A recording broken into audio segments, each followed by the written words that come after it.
Students, I thought I would take you through the audience memo to give you a better idea of what I'm looking for and why it's so important for this proposal assignment.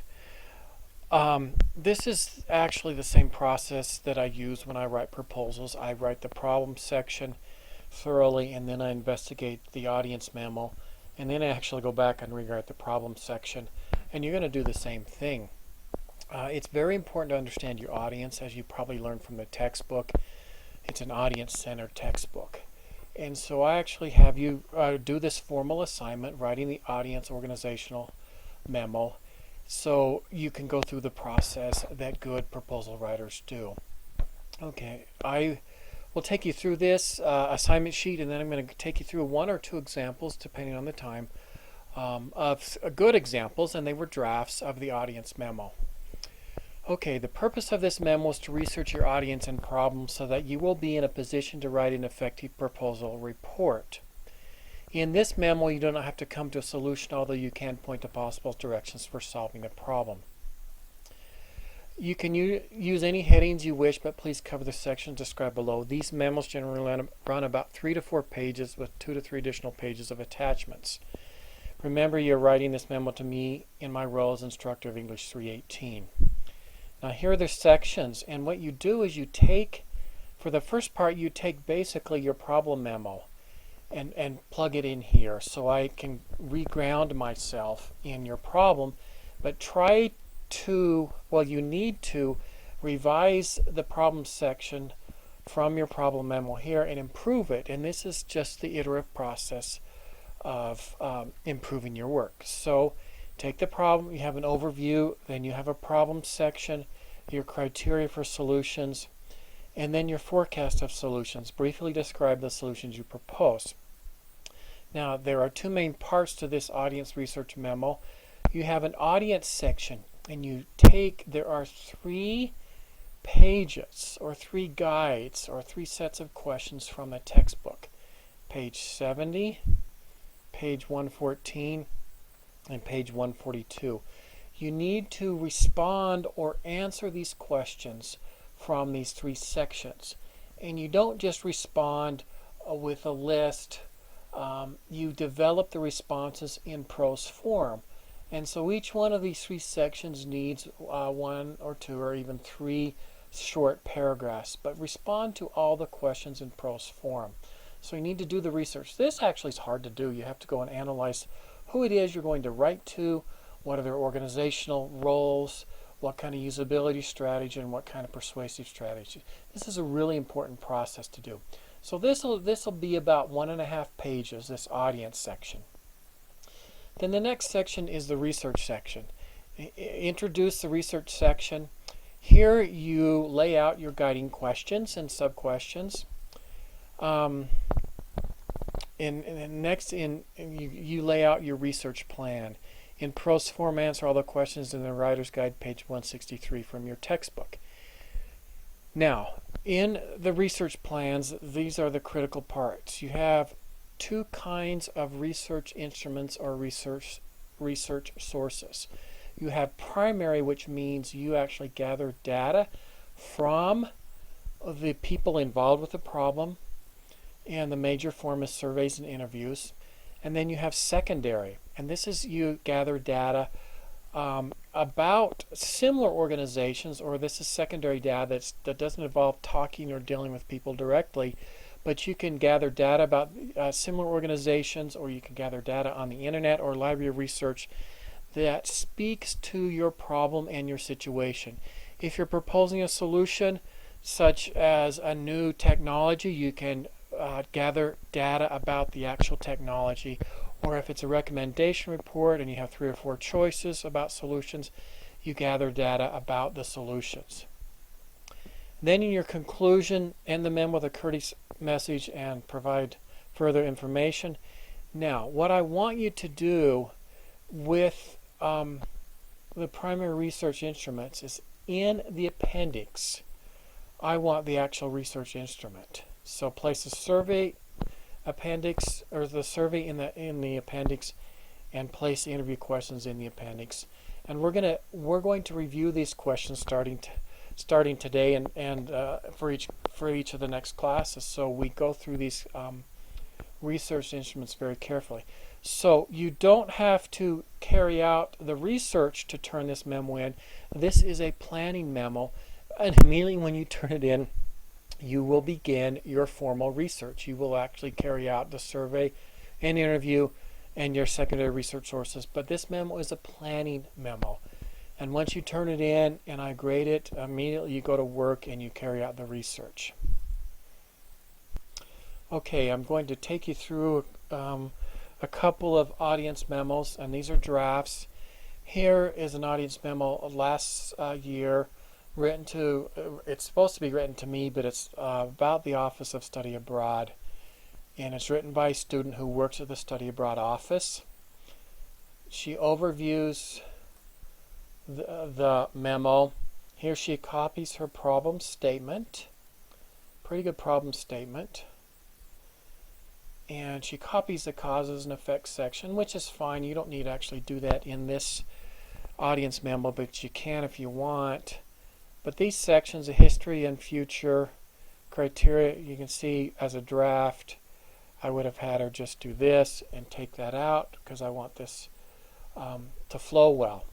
So I told people to literally cut and paste, and she cut and pasted but forgot to take out the conclusion. Now, here she goes into her audience section, and you can see I'm not going to take the time to read this carefully, but she responds with 2 or 3 really good paragraphs about each of the 3 sections. She analyzes the audience and organization. She's looking at this, the Assistant Dean of Study Abroad. She looks at her role in the Study Abroad office. Then she goes to the usability strategies. She talks about how the readers are going to read this, what information they're going to look for. This section was a little weak. It didn't answer all the questions. It should have been as detailed as the first section. You see, this first section, she did a good job. But here she kind of didn't go through all the questions. A strategy for persuasion. She actually has really good information here. She needs to integrate them into better paragraphs. But let's look at a couple of these things. Because of the increasing interest in encouraging NMSU students to study abroad and the interest of the employees and leadership at the OSA to make this a reality, I will focus on the positive experience of the prepared student. And then she talks about a major concern for the staff may be the time and day of the week in which this orientation takes place. She's talking about orientation. So she actually goes through the strategies for persuasion in good detail. So of these 3 sections, the first and section are really good. The usability, she needed to work on more thoroughly. Next, she introduces herself. She moves to the research section. Here's where she introduces herself. And for those of you whose topics are too broad, this audience memo will show you why your broad topics won't work. Because here she has to talk about her role. And she shows her guiding questions. And then she talks about her research plans, and she explains and justifies each research plan. And here she talks about the brief survey design assesses students' overall experience with study abroad and the areas which they feel they could have been prepared better. There is as well a comment section at the bottom of the survey. Here she needs to add more detail about the survey, why she designed it the way she did. She needs to explain how many students, which students, how she's going to get that. Okay, interviews. Here it's too short as well. She didn't explain how many interviews, who she was going to interview, why, the kinds of questions. Now, the secondary research plan, this is a draft she put in question marks. What I asked her to do was look at the study abroad programs at other benchmark or similar universities such as UTEP, UNM, Northern Arizona, Colorado State, or others, and see what other universities do.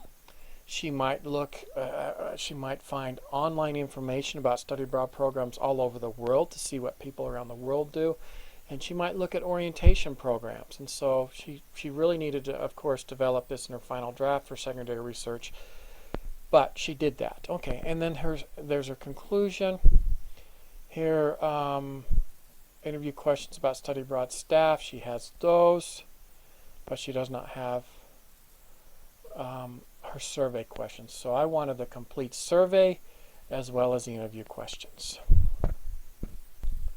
Here is another audience research planning memo, and this student was looking at the problems of narcotic prescriptions at a local medical center. Kind of a broad topic, but this student had lots of experience there and knew the people well. And he was a pre-med student, and so I was at first somewhat reluctant, but he ended up carrying out a great proposal. Okay, so here's the audience memo. He lays out the problem and then criteria. See, this he didn't add the causes and effects here. That's fine. The criteria, and then he has a short solution section. And then he has a discussion of audience. As you note in the footnotes, he changes the names, and I'm glad he did. He looks at primary readers, and he talks about his relationship to those readers. That's the first section. And see, there's very good, he answers the critical questions here. And this is where if you don't take your time to do it well, go through this quickly, it's very evident for me as a reader. And then he has usability strategies, talking about the reader's needs, organizational needs and techniques, what they will need, what kind of data they will need, how they're going to react. And finally, he has his persuasive strategies. The vision and goals will have a strong influence on my persuasive technique. And so he draws in the organizational goals and concerns of the company to say that his proposal fits with the organizational goals. He looks at what acceptable evidence means, strategies for accomplishing that, and then his research. Now this this was a little bit of overkill. You can still get an A and accomplish this in 2 to 3 pages instead of 4 to 5 on the audience analysis, but he covered all his bases. Then is his research section. He describes more clearly how he's going to do his research. He describes his role, his guiding questions. When I say he describes more clearly than the previous one on the study abroad. And research plans, he talks about the doctors, and he talks about how he's going to find them, and he talks about how he's going to distribute the surveys. And then here on his interview, he gives details on how he's going to interview, whom he's going to interview, how he's going to go through the process. This is much better than the previous one. It gives very clear detail. Lay out the plans that you're going to do. And then he looked at secondary sources, NIH Drug Abuse Research, National Institute on Drug Abuse Database, U.S. Department of Health and Human Services website, Michigan Institute for Social Research. I challenged him to look at other comparable medical centers and hospitals to see if they have any prescription drug recommendations, or even the New Mexico Department of Health, to go a little bit more local. These are all very large or broad research sources, but he did look at secondary sources. In his conclusion, here he has his interview questions in the appendices, interview questions for emergency room, survey of local physicians, and that's it. Excellent job here, clear A. I think it was very close to 100 on this one because of the detail. Very well written, clearly written. His purpose, reader, information, organization, and style were excellent. Anyway, this gives you 2 examples of what I'm looking for in the audience research memo. If you don't have your problem memo set up well, or your starting guide set up, if your problem is too broad, this memo will be impossible to carry out. So this is where you're going to be forced to localize or go to an organizational context that you are familiar with. I hope that you found this memo helpful, and please work hard and good luck. Thanks.